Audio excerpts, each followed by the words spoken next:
Hello everyone and welcome back to Let's Play Chute, Diddy's Conquest. We are in the middle of Gusty Glade and we have to use this cannonball. We have to get it all the way to that cannon there and go right in the bonus level. Yeah, kind of a bummer that I had to cut right in the middle of the level, but oh well.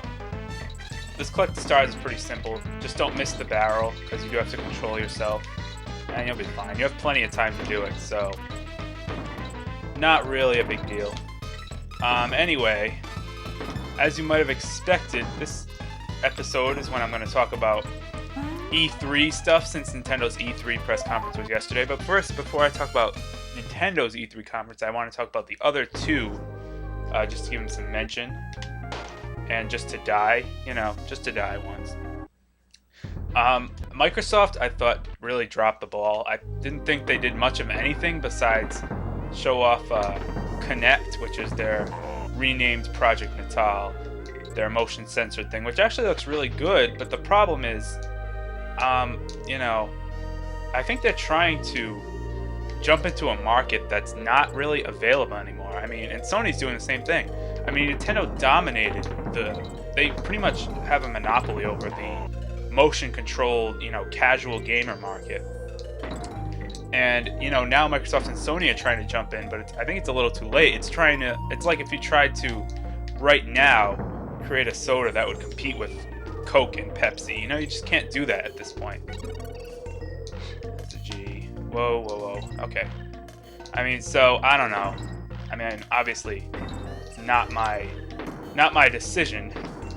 Oh my god, let's get out of this level. Jeez. That last part is getting a little difficult. But whatever. It looks pretty cool, I guess, but I was expecting a little more new stuff from Microsoft. We didn't get many new things. But that's alright.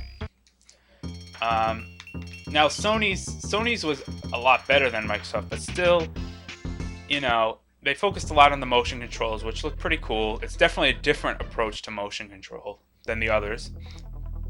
Let me talk about right here. I hate this level, by the way. You have the hero coin right off the bat. You have to do Dixie's hair twirl. I think you could also get it with a roll jump if you do it a very well-timed roll jump, but the hair twirl is the safest way. We also have this guy. This guy is actually not Squawks, but he might not be Quawks either. There was a character Quawks in Donkey Kong Country 3, and his special ability was he could fly around and pick up barrels and throw them. This guy can't do that, but he's the same color scheme, so it's kind of confusing as to whether this guy is or is not Quawks. But he's definitely not Squawks, and they don't really give him a name.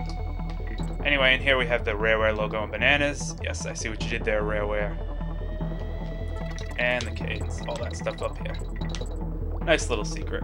We just bypassed that little part. Anyway, yeah, so Sony's was pretty cool. They showed off a lot of pretty cool games coming up.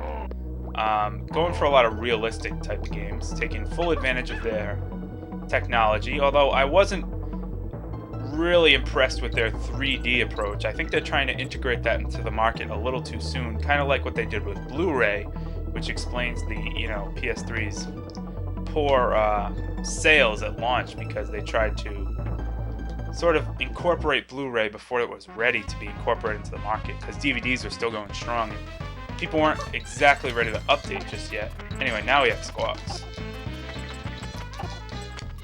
You have to buy a special, you have to upgrade your TV to be able to support 3D. So, it's a very expensive investment. I don't know if it'll exactly work out the way Sony wants it to. But I guess we'll find out. But now, moving on to Death. The midway barrel is like right down there. Geez, it's a long level. Well, I don't have to go through those bonuses again. I do have to start over, though. That kind of sucks. It's because I'm trying to talk about all these other things at the same time. Probably a bad choice on my part, but whatever.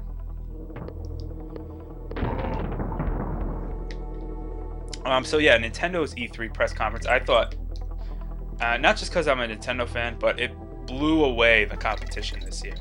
That was definitely their best press conference since 2006, and it was amazing. They did exactly what they needed to do. No stuff that no one cared about, like vitality sensor, Jane Austen mystery games. no one cares about that stuff. Well, no one who watches E3 anyway. So they did exactly what they needed to do. They cut all that stuff out, you know, and they just showed Nintendo's hardcore franchises, showing that they're not giving up.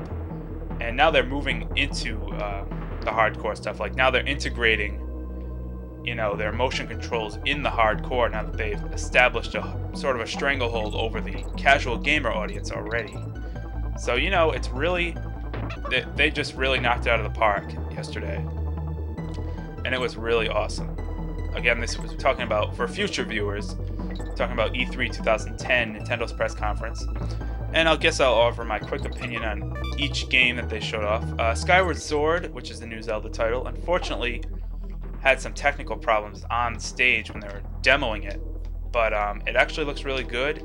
My only concern is that a game like that has to be really one-to-one controls. And I've played Wii Sports Resort with the Wii Motion Plus, and I wouldn't say it's exactly one-to-one. It's close, but not quite. So that's my only concern, if that'll really work out.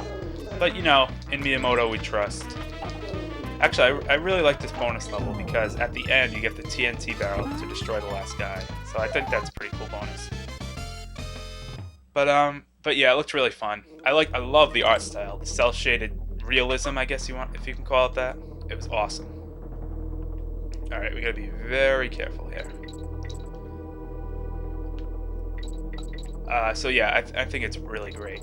Let's see what else. We have Kirby Epic Yarn, which is the best subtitle ever. Epic Yarn. That looks really cool. I mean, at first when I was looking at it, I was like, oh, I kind of would have preferred just the traditional Kirby game, but now that I'm looking at it, it seems really awesome because it's new. It's definitely something that hasn't been done before.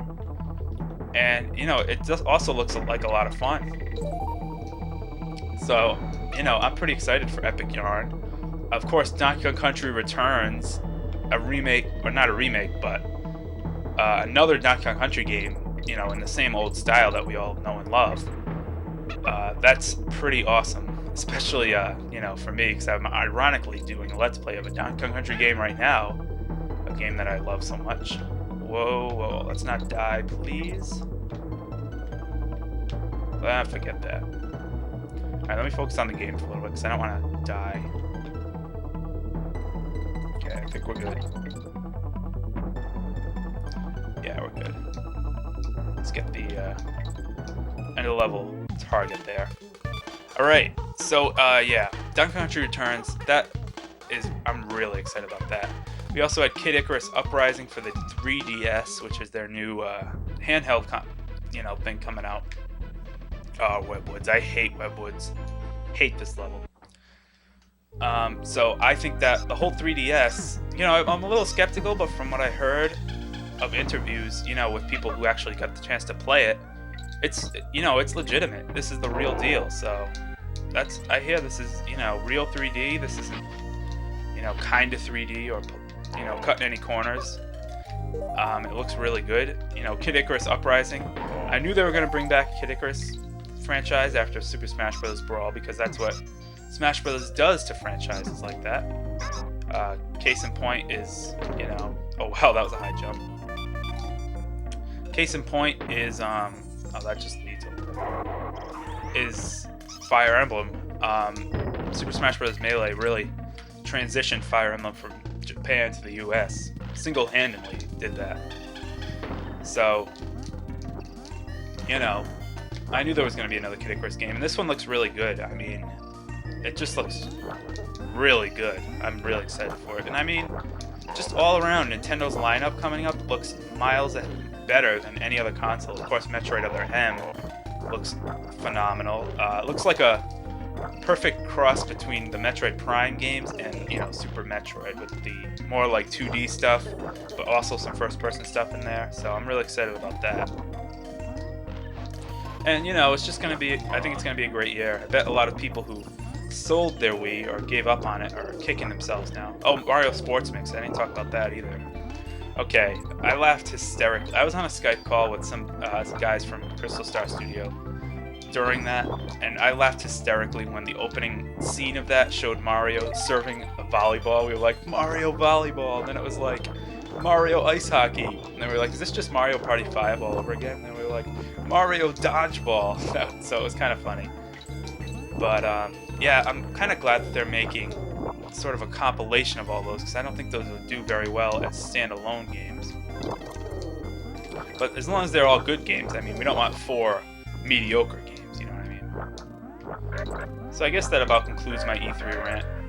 Very successful for Nintendo. There's also a lot of new stuff in 3DS that wasn't even mentioned during the press conference, but was on their news site, like a new Paper Mario game, an Ocarina of Time remake, Star Fox 64 remake. So yeah, overall a very, very successful year for Nintendo at E3. But I have to call it quits for now. So this is Shadow Mario 41. See you guys next time for more Let's Play Donkey Kong Country 2 Diddy's Conquest when we continue Web Woods. Ciao.